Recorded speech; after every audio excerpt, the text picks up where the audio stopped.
Welcome to Our Christian Heritage. I'm Randy Melchert, and we're here in Winona Lake, Indiana, at the Billy Sunday home with Dr. Terry White. Dr. White, Billy Sunday was a world-famous evangelist, probably the most famous evangelist between D.L. Moody and Billy Graham. Where did he come from? Who was he? How did he become this evangelist that impacted the world? Well, part of the reason he became so well known was because of his style. He was not at all a staid and conservative kind of a preacher as some of those who came before him. He was very flamboyant, he used very common language and so on. But as to where he came from, he had very poor beginnings. He was born near Ames, Iowa, Story County, and his father died shortly after Billy was born, so he never really knew his father. And his father had been in the military and died of a disease. In the Civil War? Yes. And so it was the mother's responsibility to raise Billy and his brother, but she was very poor and moved around a lot, had a couple of unfortunate marriage experiences of her own. And so Billy and his brother ended up in orphanages, several of them, one first over near where they were born, and then another one over in the eastern part of the state. And some of the stories from his boyhood are really very sad. He was very sickly. He didn't walk until he was about 3 years old, apparently. But there was a French doctor who took some berries and syrups and things and made a little potion and gave it to him, and that revived him. And so he became healthy enough that he eventually became a professional baseball player. He also had some bad experiences in the orphanage with his dog being taken away by an orphanage manager who didn't want the pets and so on. But eventually, because he was quite athletic, he ended up playing baseball for a team in Marshalltown, Iowa. He was a very fast runner. He could circle the bases from a standing start in 14 seconds. Wow. And so anytime they put him up against another runner in a race, he would beat them handily. And there was a woman there in Marshalltown, Iowa, who was related to Cap Anson, who was the manager and owner of the Chicago White Stockings. Chicago White Stockings later became the Cubs. This was before there was an American and National League. And so she kept telling Cap, you really need to see this guy play. And he kind of put her off for a long time. He finally said, all right, I'll give him a tryout. So Billy went to Chicago, didn't have anything. I mean, he just had his, street shoes on and he had a fight like maybe the most $5.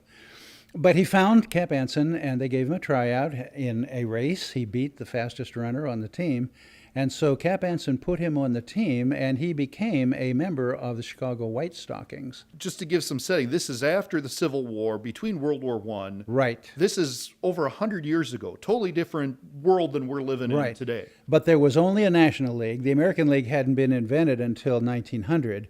And so there wasn't anything like a World Series. The first World Series was in 1903. In fact, I recently wrote an article entitled The Cubs Won the World Series, and Billy Sunday just missed it because he quit playing shortly before the Cubs won the World Series for the first time in 1907. But yeah, his baseball career stretched through the 1880s and into 1890s. He played 5 years for the Chicago White Stockings, and then he was traded to the Pittsburgh Alleghenies. They later became the Pirates, played a couple of years there. Then he was traded to the Phillies, and his career was rising, and he was pretty well known and was making very good money. And he was offered a big contract, I believe it was with the Cincinnati Reds.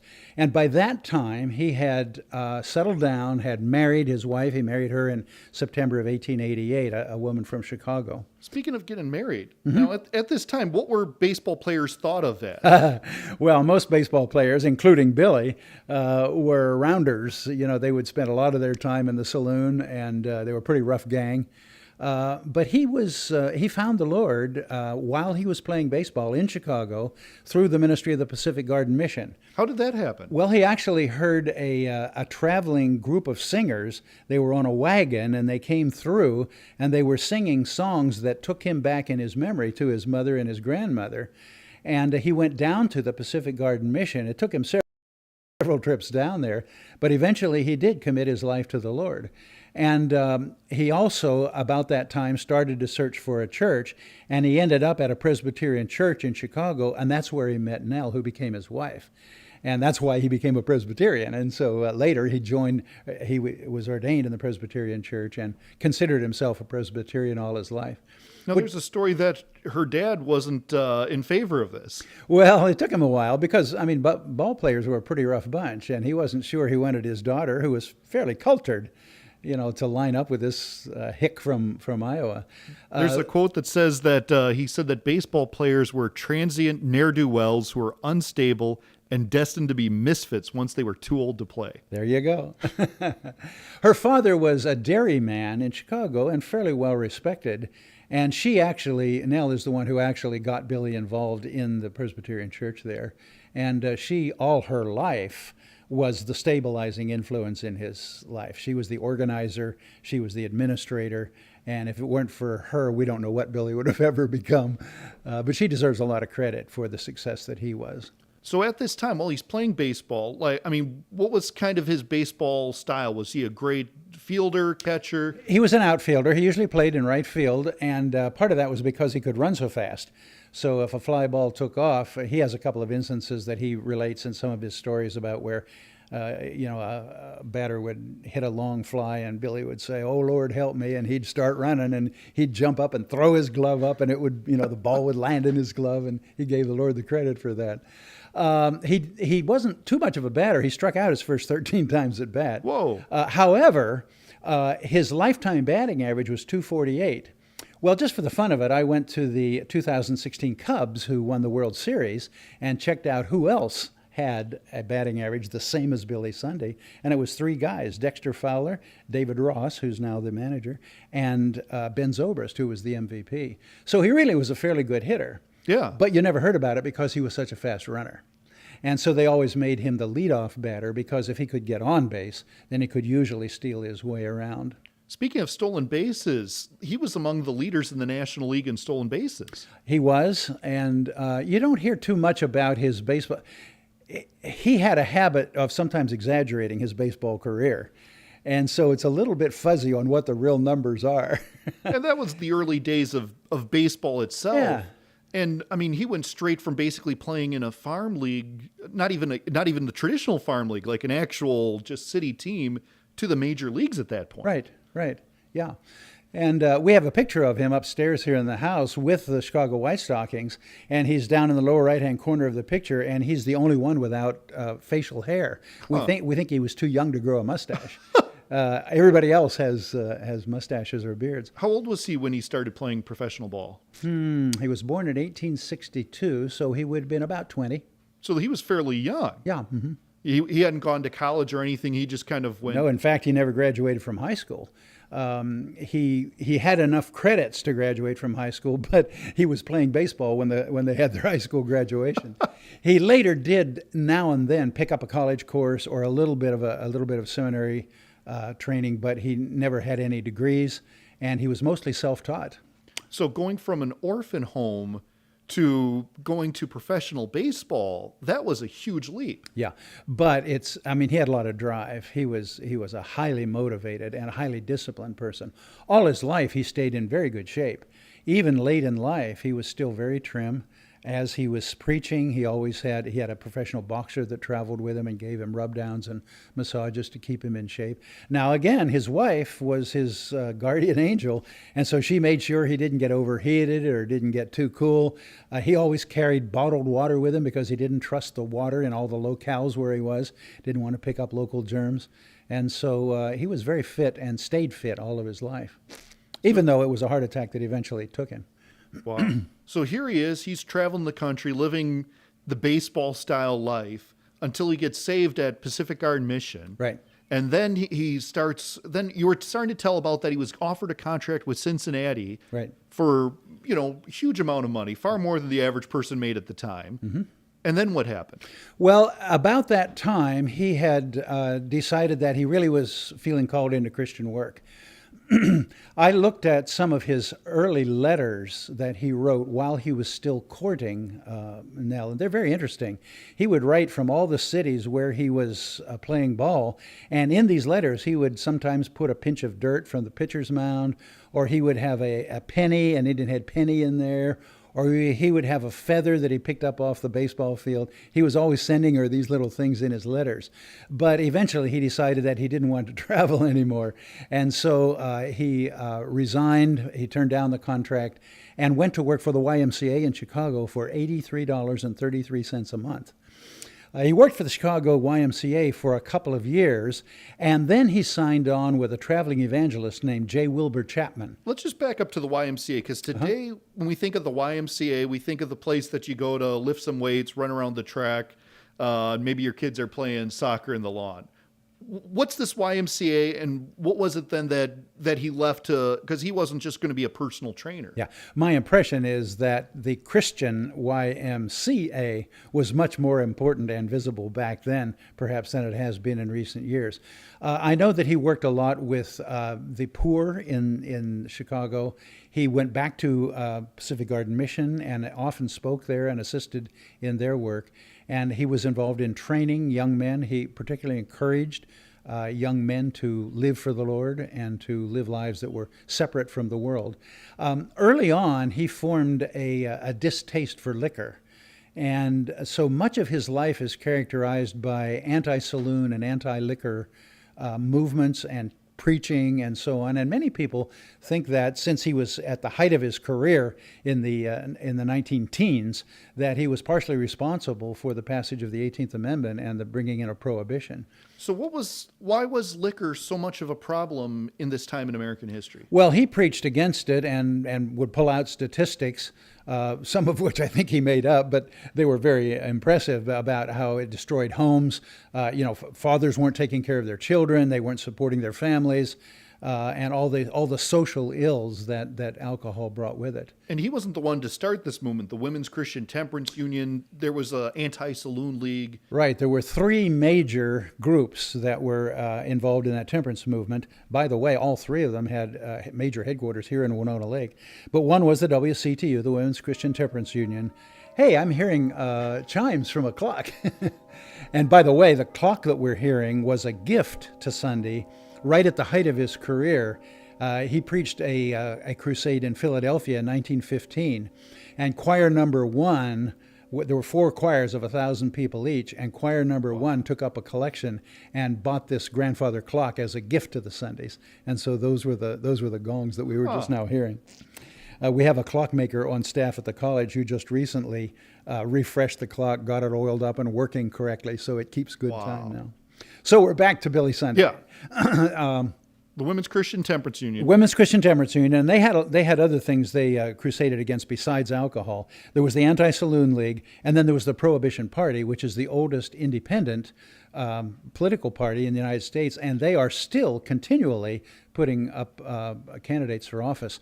I don't know why they didn't win against Mr. Trump. Their candidate this last time around was a professional tuba player from Iowa City, and that seems to me to be enough enough qualifications. But there was a lot of emphasis between all of those organizations at doing away with the liquor traffic. Because especially at this time where some of the immigration was coming in and you were seeing bars almost on every corner, and that this was almost kind of the major social issue of the day. Yeah, it was big. And I'm Irish, and so a lot of that was the Irish that came in the potato famine, and they had a reputation for being heavy drinkers. And the Germans as well. I come from a German background. And Gemütlichkeit. Yeah. So he linked up after his time on the YMCA. He linked up with a traveling evangelist named J. Wilbur Chapman. Chapman was an interesting fellow because he traveled as an evangelist, and he hired Billy to be his advance man. But he wasn't always an evangelist. Chapman. Yeah. No. But he was at this time, and this would have been in about right around 1890 in there somewhere. And he hired Billy as his advance man, so Billy would go out 6 months ahead of him, find a location for the tents, line up counselors, line up pastors, line up finances, and so on. But J. Wilbur Chapman, in addition to being a traveling evangelist, was also the first director of the Winona Lake Bible Conference. Really?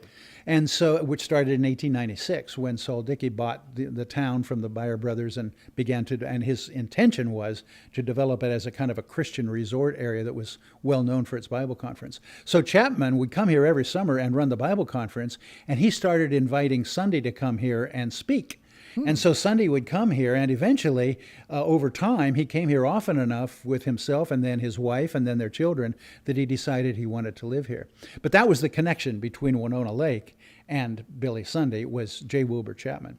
So J. Wilbur Chapman is Presbyterian, pastor, then goes off to be an evangelist. And while he's teaching Billy Sunday, he's basically teaching him... Sunday learned the evangelism business.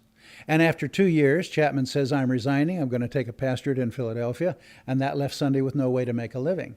Well, just then, some churches in Iowa contacted Sunday and said, would you come and speak for a evangelistic crusade? And Sunday said, well, I only have 7 sermons that Dr. Chapman gave me. And they said, well, come preach them. So he went and preached all 7. They said, preach them again. He preached the same ones over again. And from that point on, he was a full-time evangelist. He never did anything else for a living. So J. Wilbur Chapman, if we flip through a hymnal today, we'll find songs like Our Great Savior, Jesus, What a Friend for Sinners, and One Day When Heaven Was Filled with His Praises. These are songs that we still have in our hymnal today, right, from J. Wilbur Chapman? Yeah. Now, tell us a little bit about this house that we're in. Because what's the connection between Billy Sunday, Winona Lake, and this house? Well, as I indicated, Sunday worked for Chapman for 2 years as an advance man. And in addition to his evangelistic work, Chapman was the first director of the Winona Bible Conference. When Solomon Dickey and his friends bought this entire town from the Beyer brothers, their intention was to make it into a kind of a Christian resort area and to start encouraging a Bible conference that would grow and grow and grow, and it did. And they employed Chapman as the first director of that Bible conference. So as Sunday's preaching ability increased, Chapman would invite Sunday to come here and speak. And so usually in the summer times, year after year, as Sunday and his wife came here, and then as they had children, they eventually had 4 children, they would come here and they rented a little cottage that was on this property called the Illinois. Back then, nothing had a street address. All the properties had names. And so when they decided to move here from their home in Chicago, they bought the property and they turned that little cottage 180 degrees and moved it across the street. And it's now inside the house that's right across the street from it. And then on this lot, they built this home and they called it the Mount Hood because they had a little property in the Hood River Valley in Oregon that had apples on it and so on. And that's where the family would go for vacations. So this house then is a classic example of the arts and crafts movement, which was very big in the early 1900s. The main architect for that was Gustav Stickley. And as people who know architecture come into the home here, they look around and they say, oh, yeah, that's Stickley wall coverings, and oh, that's a piece of Stickley furniture, and oh, yeah, that's a Stickley lamp. And just recently, an Arts and Crafts magazine did a 4-page spread on this home and called it something like the home of a preacher untouched, because everything in this house is the property of the original owners, which is most unusual for a house that's 120 or 25 years old. Everything in the house is what belonged to the Sundays. It's their stuff hanging on the walls. It's their silverware in the counter. It's their china and crystalware and so on. So it's a classic arts and crafts bungalow. Now, arts and crafts, when we're not talking Hobby Lobby here, what was the defining elements of this arts and crafts movement? The arts and crafts movement had nothing fancy about it. No rounded porches. Now, the Beyer home just up the street is kind of like a Victorian mansion. It has rounded porches on it. It has a clay tile roof. It has turrets. It has all kinds of things. But the arts and crafts bungalows were pretty much just rectangles. Everything was square, a lot of earth tones. All the coloring in the house is green or brown or orange or earth tones. And everything is kind of functional. People thought that Billy Sunday perhaps was very rich and lived a luxurious life, but he and his wife and 4 children and a housekeeper lived in this little bungalow all of their lives. And so it's a very humble home. He had grown up in poverty, so yeah. One of the jokes is that the doors to a lot of the closets and so on are made of white pine, and they call that poor man's oak. If you couldn't afford oak, then you made it out of yellow pine. Yellow pine, and so the doors are made out of yellow pine. But it is, just a square rectangle of a house, and very functional. So how long did he live here in this house? Well, he came here in 1911, moved into it in 1911, and he lived here until he died in 1935. Now, understand, he was gone a lot because of his crusades, but and then Mrs. Sunday lived in it until she died in 1957. And in her will, she said, I want the house to be preserved as a museum to my husband's ministry so that people won't forget who he was and what he did. And that's how it comes to be right now with all of their furnishings in it. The house and the furnishings are in the care and keeping of Grace College's history department. And so the Dean of Arts and Sciences is the director of the museum, and so this is used by history students to help maintain it and study part of the history, as well as being open to the public for a museum.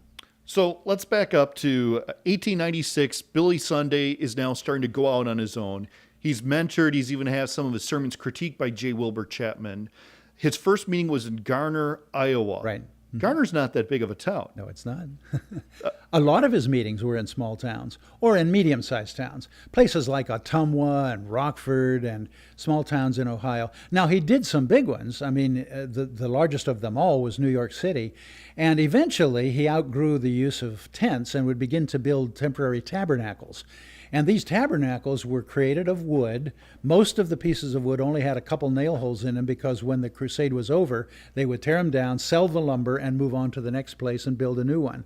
But these tabernacles seated 10, 12, 15,000 people. The one in New York City seated 18,000 people. Wow. And he would fill it 3 times a day. He'd preach in the morning, preach again in the afternoon, and preach again at night. So his career just took off like this, and it actually peaked in about 1920.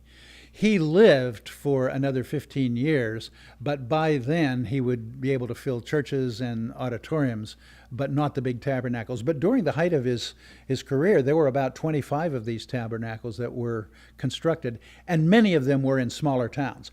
He had crusades in Los Angeles and in Boston and in New York and in Chicago and in Philadelphia, but many of them were in smaller towns.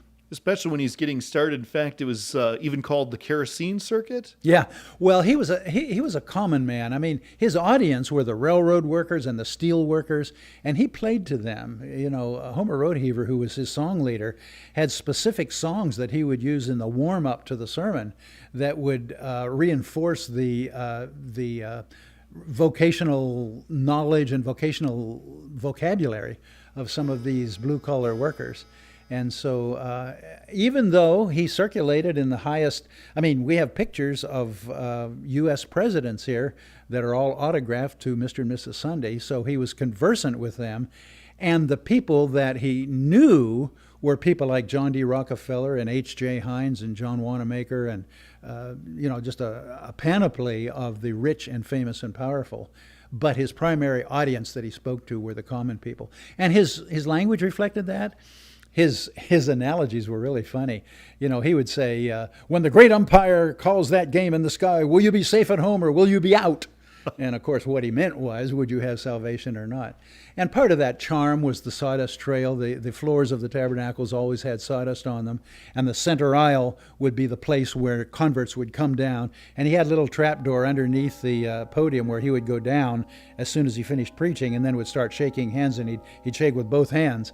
But very often in a crusade meeting, there would be 700, 800, 1,000 people come down the aisle and commit their lives to Christ. Over his ministry, somewhere between 850,000 and 1 million people made commitments to Christ. Wow. He spoke over his lifetime to 100 million people face to face. No radio, no television, no amplification. It was all acoustic. And no other human being has ever done that. So before we even get to the sawdust trail, when he's first starting, though, he was an advanced man for J. Wilbur Chapman. But when he's first starting kind of on this kerosene circuit, some of these cities that weren't even electrified yet, did he have an advanced man at this point? There's no indication that he did in those early days. little by little, he acquired people, and often they were at the height of his of operation. He had about 48 people that worked for him, but some of those were people who ran women's ministries, like Virginia Asher. Some of them were counseling people. Some of them were finance people, and then there was a significant crew of architectural and building people who did these tabernacles. And then of course there were the musicians and so on. And so in the early days, as far as I know, he started out just him in a tent and Ma. And there's even stories that with the tent that he'd have to sleep in it overnight. Yeah. Just to make sure that everything's all set. I mean, he's setting it up himself. Yeah. And of course, you're very weather dependent then. If a storm comes up, boy, that can kill the whole evening. Or in Salida, Colorado, I think was where they hit a snowstorm and the snowstorm took out the tent. Yeah. Yeah. So these tabernacles weren't just a luxury. They were a necessity to have something more weather resistant as well as to handle these crowds. Yes. The tabernacles were all built on the same architectural plan. We have a set of the drawings in the museum up here. And they were very equipped. I mean, they had a first aid area, they had a money counting area, they had an ushers area. They had places for the children to go. He didn't like to have children in the main service because Why? They made noise and it disturbed him. And so he asked them to take the children out. So there was a complete nursery apart from the main section of the auditorium. But all of these tabernacles were constructed basically on the same plan, even though some of them were small and only seated 7,000, 8,000, 10,000 people, and then some of the others were quite large. No, this is 100 years ago, before amplification, before your PA systems, before your IMAG screens. How was one person able to speak to 10,000 people? Yeah, well, part of it is his training regimen and how well he took care of himself because his preaching was very athletic. But they did have a thing that they suspended over the platform. It's been described as an inverted sugar scoop, and it had three concave wooden scoop-like things that pointed out this way and out this way and out this way. And at least theoretically, that was supposed to help carry his voice into the far regions of the tabernacles. We don't know how effective that was, but obviously people heard him. More effective was just making sure that the babies that were crying and people that were coughing were kind of kept outside. Yeah. But he was a sideshow because he would race and slide into home, and he would jump up and he would crash chairs. We have at least one chair in the museum that says this chair was smashed at such and such a crusade. It's been glued back together again. But and then the very colorful language, just laden with baseball kinds of references. So as he's out there traveling, this was somebody who didn't necessarily like to travel in the baseball schedule. This wasn't today when we think of kind of an evangelist coming in, they're coming in for one night or for a weekend. How long were these meetings that he'd have in different 6 weeks to 8 weeks. Wow. Usually a couple months. But as his reputation grew, this became big news. And so the news media would focus on it. In the big cities, they would reproduce his sermons word for word. Whoa. And many of the large cities would have a whole version of the newspaper that was a complete recording of the Sunday Crusade. And they would be thick. They would be like 50, 75 pages of just stories of people who got saved and how the money was handled and how the ushers did and how the various celebrities that spoke on the platform and all of that. Because he, like Billy Graham, he insisted that all the churches in a community would come together and would participate in that. So he wouldn't come if only half the churches or a third of the churches. So it was a big deal when Billy Sunday came to town. And there were times, like in the World War, when he eclipsed the war stories when he would be in a city, because now the news media started counting his converts, and because the converts came down the Sawdust Trail, they began referring to them as trail hitters. Huh. And so the stories would say, last night in the Billy Sunday Crusade, there were 780 trail hitters. And we have some pictures upstairs of some of the trail hitters from some of his campaigns. So when we think about this, we think that people coming forward at a meeting, some people say, well, it just, it doesn't last. What do we know about the impact in a town after he'd have a meeting? Yeah. Well, very often the saloons and liquor units were shut down. How many of them stayed shut down is another question. But there are lots and lots of stories of people who were saved in his crusades, who went on to pastor churches, who went on to actually found denominations and found a lot of schools, Bible schools and seminaries. He had a really significant impact on evangelicalism in America. The spread of the reach from his conversions, the conversions that took place in his crusades, is really huge. After he died, Mrs. Sunday went to a lot of those commemorations, and there was one particular one in Buffalo, New York, which was just huge, and she was the main speaker on the 25th anniversary of the first Buffalo Crusade that Billy Sunday had held. And so some of her career after he died was going around to these anniversary celebrations of the first major impact that he had made. So at this time in American history, it's the start of the early 1900s. There's a big battle kind of going on in churches over basically whether or not the Bible was kind of the center of Christianity, this fundamentalist modernist movement. What was this about, and where did kind of Billy Sunday fit in at this time? Well, Billy Sunday was no theologian, and he never pretended to be. In fact, he was sort of proud of saying something to the effect that I know as much about theology as a jackrabbit knows about playing ping pong, or something of the sort. And so, but he had never gone to seminary. No, not at all. And he had really no knowledge of theological schools and movements. And so he wasn't conversant with the people who were the major figures in these. But he was a biblical literist. He preached from the Bible, and he believed in salvation. He never wandered off much into eschatology or, his salvation message was pretty plain, and it was about living a clean lifestyle, and it was about fathers taking responsibility for their wives and their children, and it really was a pure salvation message. He never got much off into theology, and so he didn't get drawn into things like the fundamentalist social gospel kind of thing. I think some of his actions demonstrated that he cared for the poor, and so he could be blamed perhaps for being friendly with the social gospel folks. But really, my analysis of it is that he was just trying to follow the commands of Scripture to care for the less fortunate. Homer Rodehaver said about one of his sermons that he would preach about sin in kind of graphic terms. He said that one of these sermons, until he tempered it down a little, had one 10-minute period in it where from 2 to 12 men fainted and had to be carried out every time I heard him preach it.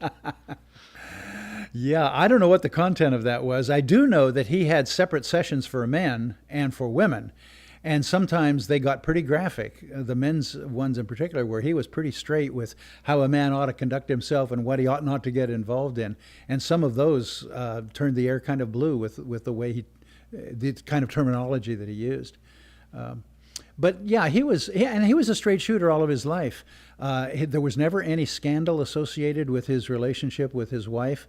He, as far as we know, was very true to her. There was never really any theological scandal associated with him. He didn't get off into any kind of cultic teachings or so on. And there wasn't really any financial scandal, although some people wondered. He would take some of the offerings, often the last service in a crusade. He would take the offering from that one for himself. But we do know that he was very generous, and so we know that he gave away a great deal of money, and so did Mrs. Sunday. And when she died, apart from the value of this house, her entire estate was only worth about $5,000. Daisy Baum, one of the local doctor's wife, was the executrix of the estate. And so, and he didn't live a luxurious lifestyle at all. He lived with his 4 children and a housekeeper in this little house. And he traveled primarily by train, had a little property in Oregon that he owned with his brother where they had apple trees. But, he didn't do a lot of investing. He never got into, of course, he was before the age of air travel, but he didn't have his own personal jet. They say at the time, like, the average worker made about $800 a year. Like the closing rally of his Chicago crusade, he got an offering of $58,000. I mean, huge amount at the time. Yeah. But they say he gave it to Pacific Guard Mission. Yeah. And there were times when he would give the whole offering for a crusade to the war effort. And he was a very strong supporter of the Winona Bible Conference. At one point in his career, every Monday offering came back to the Winona Bible Conference. And so he was personally responsible for about $50,000 a year coming into the treasury of the Winona Bible Conference. And after he died, Mrs. Sunday continued that. She was a very strong fundraiser for HCJB in Quito, for Youth for Christ, for Bob Jones University, for the Winona Bible Conference, and other Christian organizations that she supported. Now, one of the differences between Billy Sunday's crusade and previous revival times, if we back up to kind of some of the camp meetings that we'd see in different areas, they'd be accused of being sensational events and people be kind of going into spasms and whatever part. There was none of that even at Billy Sunday's events. No. And he never got into things like healing or people being slain in the Spirit or that sort of thing. In fact, he didn't preach very much about the Holy Spirit. It was pretty much just a straight salvation message and live a clean life that matches up with the Bible. So over this time period, 100 million people that he's preaching to, and roughly 1 million plus or minus are hitting the Sawdust Trail and are rededicating themselves. And this is right around, basically his key influences right around World War I era. Yeah, he peaked in 1920. The very top of his popularity was in 1915 and 1916. Those were the Crusades in Philadelphia and in New York City. And then it kind of tapered off. One of the reasons was that Homer Rodeheaver, who had spent 20 years with him, left the Sunday company in 1920. He would come back and work with him occasionally, but he wasn't a constant part of the show anymore. And Homer was very popular. He went off and began to do a lot of his own thing in publishing and in films and in television programs and other sorts of things. But Sunday was very, very powerful just prior to the passage of the 18th Amendment in 1919, and that was enacted in 1920. This 18th Amendment, all right, what is it for those who aren't up on their It Constitution? was illegal to buy alcohol. Like anywhere in America? Yes. And so there were these big events where they would take brewery kegs and would pull the plug and pour them down the sewers in the cities. A lot of photographs of that. And it lasted for 13 years, from 1920 to 1933, when Prohibition was eventually repealed. But it was illegal to buy or sell or make alcoholic beverages during the period of Prohibition. Now, there was a very strong underground trade in that, but officially it was illegal. So this was one of Billy Sunday's chief causes. It was. And this was probably an impact from the 100 million people that he had spoke to, because he would preach often on the sins of the liquor trade. Yes. He was strong on family values, and he had seen what liquor had done to families, with making men irresponsible, men who weren't caring for their wives and children, weren't bringing home their paychecks. And he was very, very strong anti-liquor, and he not only was involved in preaching it, but also he got involved in some of the anti-liquor movements, and for a while was actually a certified Chautauqua speaker on the Chautauqua circuit with an anti-liquor message. So he would have been kind of contemporaries with William Jennings Bryan and other people on this movement. Yes. Although Bryan, who at one time was president of the Winona Bible Conference, was the most popular Chautauqua speaker ever. Nobody reached his level of popularity on the Chautauqua circuit. So this is about 1910, but then 1920, America itself kind of changes. It becomes kind of the flapper era. Radio starts to take off. Right. So it's no longer a time where the only entertainment would be a speaker that would come to your town. You can now tune in on your radio and hear speakers across Yes, the first commercial radio station in America was KDKA in Pittsburgh, and that came on the air in 1920. And so from that point on, the traveling evangelist show wasn't the only way to get outside news or to have entertainment in town. Yes, you're right. So America as a whole is changing. So prior to this whole area where, radio is now celebrating its 100th anniversary in 2020. But before that, this was the era of Billy Sunday. How would we compare Billy Sunday to people today as far as kind of their influence, their impact? What would you say to help people today understand a world before Instagram, before Facebook, before cable TV, before radio? Well, one major difference is that we now have a world consciousness because the internet goes all around the world. And so we are very much kept up to what's happening in Europe and in other parts of the world. Billy Sunday only was in the United States. He never, as far as I know, he never went outside the borders of the United States, and he never had a crusade meeting anywhere else. So his focus was USA. And patriotism was a big part of what they did. Homer Rodeheaver would do a lot of patriotic stuff as part of the lead up to the sermons. But Sunday's influence was just huge. People would read his sermons and they would quote him, and they would all the churches would take the conference hymnals that came from the Crusades and would adopt those in their churches. And so they were singing Homer Rodeheaver songs that came from the Billy Sunday Crusades as part of their regular church program all the time. So take us into a crusade. All right, we're stepping into a crusade. Before it even starts, the advanced people are coming. They're putting up posters around town. What are the advanced people doing? Well, there were. That's an interesting question, because there's the mechanics, the machinery. So they would find a location for the tabernacle. They would, and that was a spectacle all by itself. Building the tabernacle, it just attracted all kinds of attention. 20,000 seat auditorium. Yeah, this is the biggest building in town. Right. And of course, that was well known what it was going to be and what it was going to be used for. But there were also a lot of how shall I say it, preparatory meetings with pastors.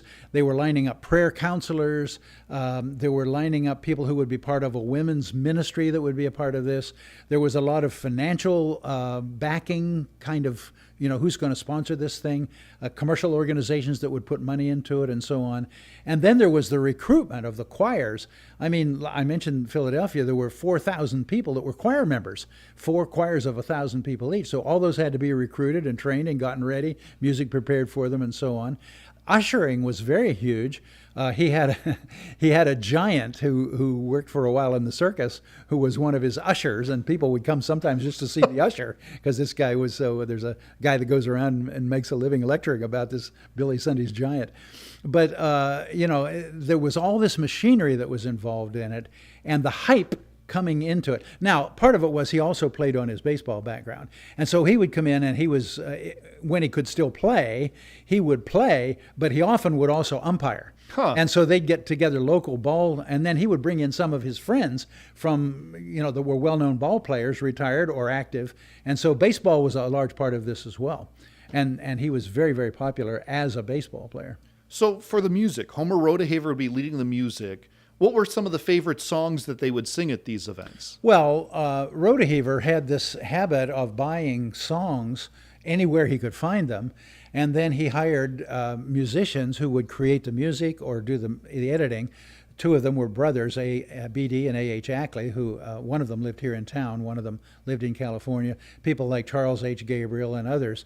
But once he got the music together, then he would produce these songbooks that were used in the Crusades.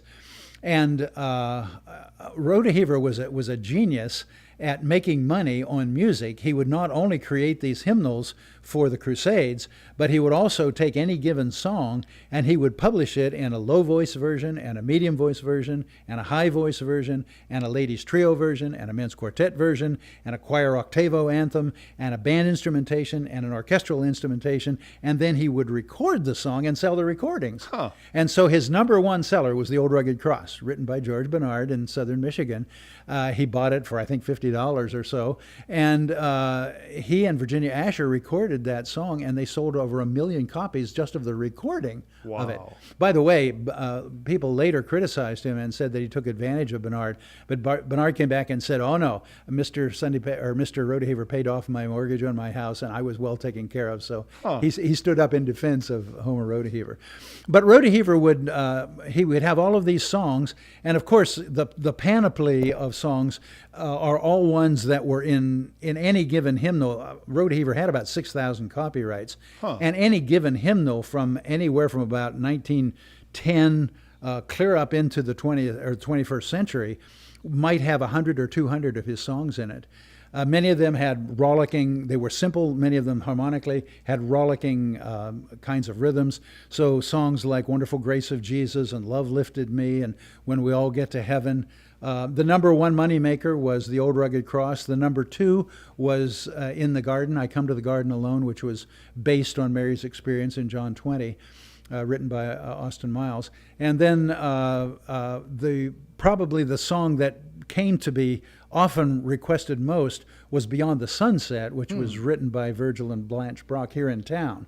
They were at a dinner party out on Homer's house called Rainbow Point, and the sunsets on Winona Lake are famous. And they were watching this sunset, and they had with them a blind cousin named Horace Burr. And he's the one who remarked and said, "That's the most beautiful sunset I've ever seen." And they said, "Well, how can you say that? You're blind." And he said, "I can see beyond the sunset."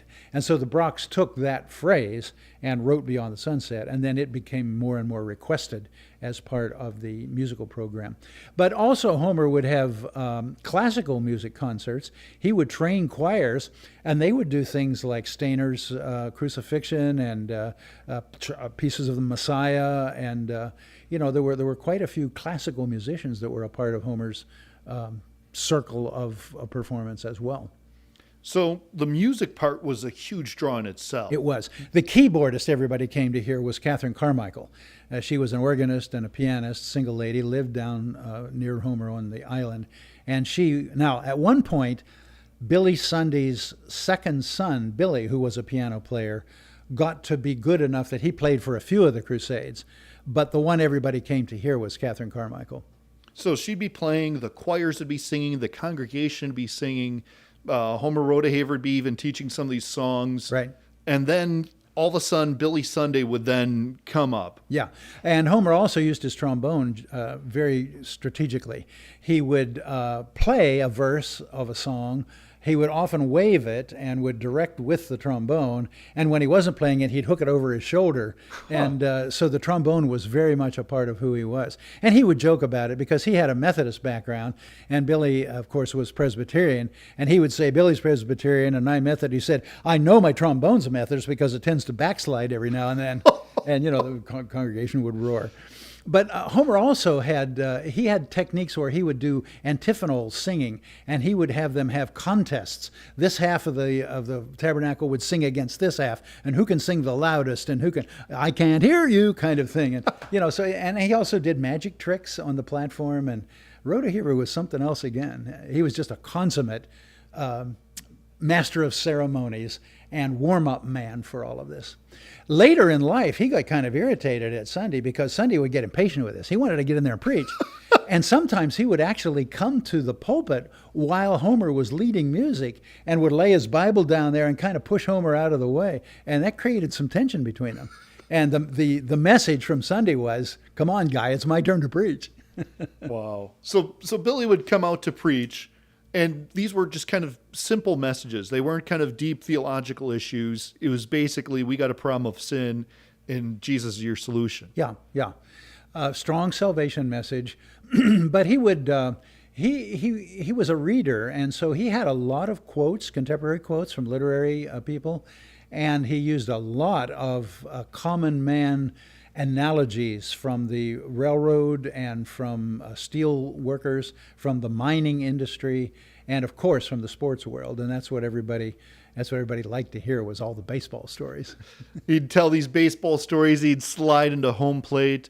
And he also had a bunch of kind of witty sayings that he would have. Oh yeah, his little epigrams were just famous, and there are whole books of them. He had a great way to turn a phrase, and he also had this rapid fire delivery where he could just keep he would just keep firing phrases, and you wondered, how does he even take a breath? And it just boggles your mind the way he could spit out these words. He must have practiced a good bit. But when he got into the pulpit, he had a manuscript in front of him, and it was usually a notebook, and it was large type. He had I don't know whether he did it or a secretary did it, but a lot of them were typed with a rather large typeface. And he would turn the pages, but he didn't pay very much attention to the script. He would flail his Bible. He'd have it way up in the air, and he was very gross in his motions, large motions. So here he'd be preaching, and then it comes time for the invitation, and he would come down to the Sawdust Trail level. Right. A lot of invitation hymns. Now, Billy Graham was famous for using Just As I Am. Billy Sunday used Softly and Tenderly, and some others as invitation hymns. But the people would come streaming down the aisle, and he would shake hands with both hands And then they would go off to counselors' rooms, and the counselors would give them a piece of literature, would pray with them, finding out just what their decision was. And then they made an effort to get them connected with local churches, because they knew that the evangelist flies into town and flies out. And what really matters is being connected in a local congregation. And these churches would be impacted for years to come. Yes. Mm-hmm. So this is kind of the whole nature of the crusade, and this is where 100 million people, before radio, before TV, before Facebook, were able to see him. I mean, and 1 million people walked the Sawdust Trail. Yeah. Mm-hmm. So tell us a little bit about, or where are we on time? I didn't start it right. We have like 10 minutes. 10 minutes? Should we go into family? Okay. Is that kind of way to wind down? Yeah. Mm-hmm. Okay. Well, Billy and Or let me back up, and then we'll talk about kind of the nanny. Is that kind of a good way to transition in? yeah. Mm-hmm. So the big turning point where he was able to go on the road was his wife's managerial skills. Right. And she emerged as the financial manager and the HR manager. In fact, upstairs we have a desk where he started out creating his sermons. He has a number of books up there in the library, but she eventually took over the desk, and it became her cockpit from which she managed this monolith organization. She had done all the hiring and firing. She managed the finances and so on.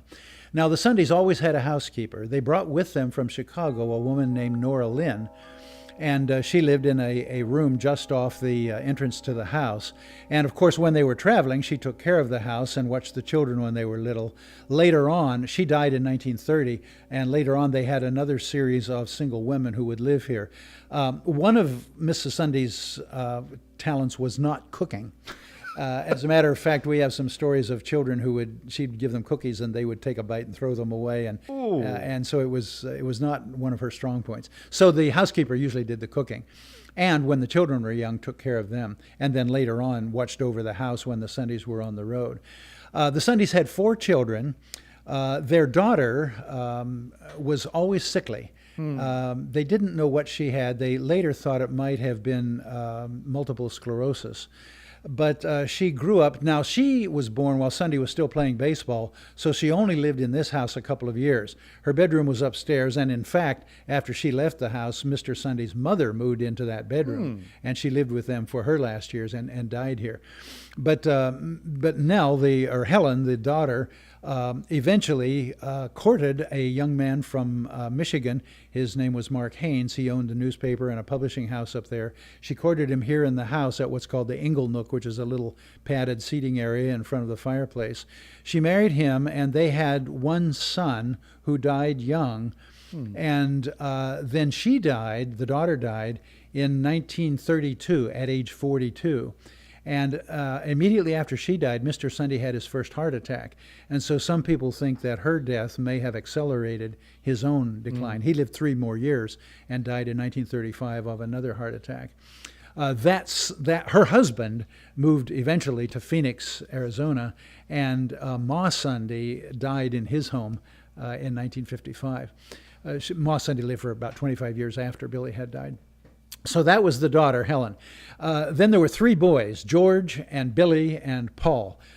George, the oldest, was for a while served as a secretary in the campaigns, but George, all 3 of the boys really were rascals. They departed from their parents' lifestyle, and they were a great heartache to their parents. Now, people oversimplify and say, well, if Sunday hadn't been on the road so much, he could have taken care of his children. And that's really an oversimplification. But for whatever reason, all 3 boys got into liquor. They got into gambling. They got into multiple marriages. I think it was Billy that had 4 wives. All 3 of them died really strange deaths. George died in a fall off a high-rise, and they're not sure whether it was suicide or murder or what it was, but it's generally counted to be a suicide. Billy, the second son, who was the one who learned to play the piano and had some musical ability, crashed his car into a tree out in Palm Springs, California, and died. And the third son, the little boy, Paul, who actually graduated from Warsaw High School here in 1925, was a pilot for Lockheed, and he crashed his plane and died. So all 3 of the sons died tragic deaths. And to our knowledge, there are no descendants. We know that two of the boys had no children, and if there are descendants, nobody has identified themselves. Now, we know of members of Billy Sunday's family, his mother's family, but we have no direct line descendants from the Sundays. So with Billy Sunday's kids, because in Chicago, there's a little marker at the base of his grave, and it talks about his sons. He outlived most of his children? Mrs. Sunday outlived everybody, and Billy, if I remember correctly, outlived two of them. Two died before and two after. And all these things that he's preaching against, gambling, liquor, these vices that were crippling homes, these were the sins that his sons fell especially susceptible to. They were. And part of Billy's own financial picture was that the boys sometimes got involved in business ventures that were not well advised. And Billy had to do some bailing out. And there are some people who even think that he was extorted, that some people forced payments from the Sunday family because of his fame and so on. So the boys were a great concern. And in fact, there's a kind of a story about Mrs. Graham, Billy Graham's wife, talked early on to Mrs. Sunday about the issue of raising children, and she got some advice from Mrs. Sunday that apparently helped her out. Wow. Now, people sometimes think that Billy Graham was saved in a Billy Sunday meeting. That's not true. But it's like he was a grandson, because Billy Sunday, in a crusade, had a convert named Mordecai Ham, who became an evangelist. And then Mordecai Ham was the one who led Billy Graham to the Lord. So there's a sense in which Graham was Billy Sunday's spiritual grandson. Although way early in his life, when he was a little boy, Billy Graham did hear Billy Sunday preach. And Billy Sunday, just taking the chain backward, was under J. Wilbur Chapman, who did meetings with D.L. Moody. Right. So there's this line of emphasis of revival meetings, of evangelistic meetings, stretching from D.L. Moody all the way through to Billy Graham. We could even say his son Franklin. Yes. And another piece in that was Harry Ironside, who for many years was the pastor of the Moody Church in Chicago. And in fact, he preached Billy Sunday's funeral sermon. And then after he retired from the Moody Church, relocated here to Winona Lake and lived here until he died. He died actually on an evangelistic trip in New Zealand, but his house is down here just a few blocks from here. So on a normal year, you'll have many, many hundreds of people come through this home, come through the museum. What's the big takeaway that Billy Sunday's continuing influence is that you like them to walk away with? A lot depends on where they're coming from. Some people are interested only in Sunday and his evangelistic reputation. Others are interested in the fact that this also was the launching of Billy Graham's ministry. It all emanated from an all-night prayer meeting in the Westminster Hotel here in 1949, but that led to the launching of his crusade in Los Angeles in September of 1949. Other people are interested in the music side of it. Church musicians know that all of these famous people whose names are in the hymnal circulated around here. When I was a student in college in the 1960s, we had our meals in the same building where the Rodeheaver Hallmark Music Publishing Company was located. And so all of these Christian recording artists that came to see Rodeheaver often would come in and would sing and perform for us after supper in our college dining hall. So we had this very rich diet of folks like the Melody Four Quartet and Bill Pierce and Dick Anthony and the Hawaiians and just all these folks that were the rage in Christian recording artists because they were affiliated with the Rodeheaver Company. Now, one of his best known artists was Elvis Presley, but to our knowledge, Presley never came here. He just recorded some of Homer's music. Wow. So around the world, somebody who never left the shores of America made an impact on people that went around the world. Yes.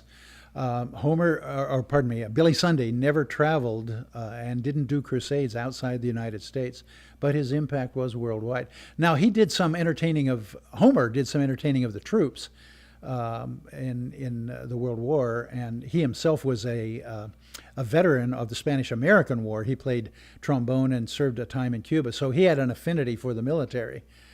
Which Sunday never did. Sunday never did any military service. But Sunday was a patriot. Wow. Well, thank you so much, Dr. White, for sharing with us. This has been incredible to learn about Billy Sunday. My pleasure. Thanks for tuning in as well. My name is Randy Melchert, and this is Our Christian Heritage.